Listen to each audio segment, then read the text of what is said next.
Bonjour mesdames, bienvenue aux méditations quotidiennes au féminin. Aujourd'hui, le plaisir d'enseigner.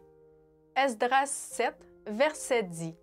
Car Esdras avait appliqué son cœur à étudier et à mettre en pratique la loi de l'Éternel et à enseigner en Israël la règle et le droit.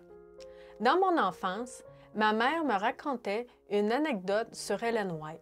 Un jour, tandis qu'elle enseignait le tricot à l'une de ses petites filles, cette dernière, qui n'avait pas envie d'apprendre, lui dit « Le tricot est pour les vieilles dames comme toi. » Hélène répondit « Et quand crois-tu que les vieilles dames comme moi ont appris à tricoter?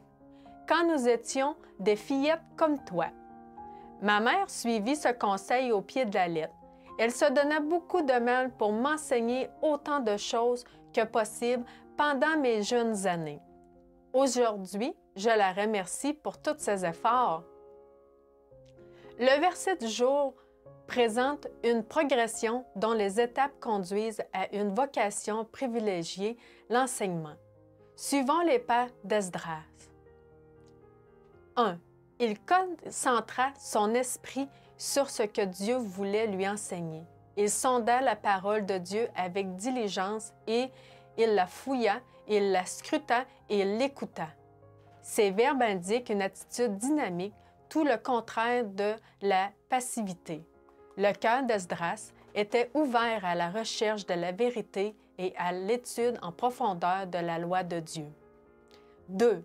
Il accomplit ce que Dieu lui avait enseigné.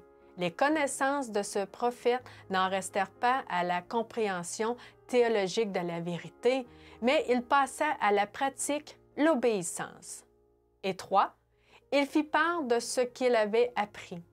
Comme résultat des connaissances acquises et épaulé par une vie en accord avec ses principes, il se lança dans la mission sacrée de l'enseignement. Le peuple d'Israël fut la grande bénéficiaire.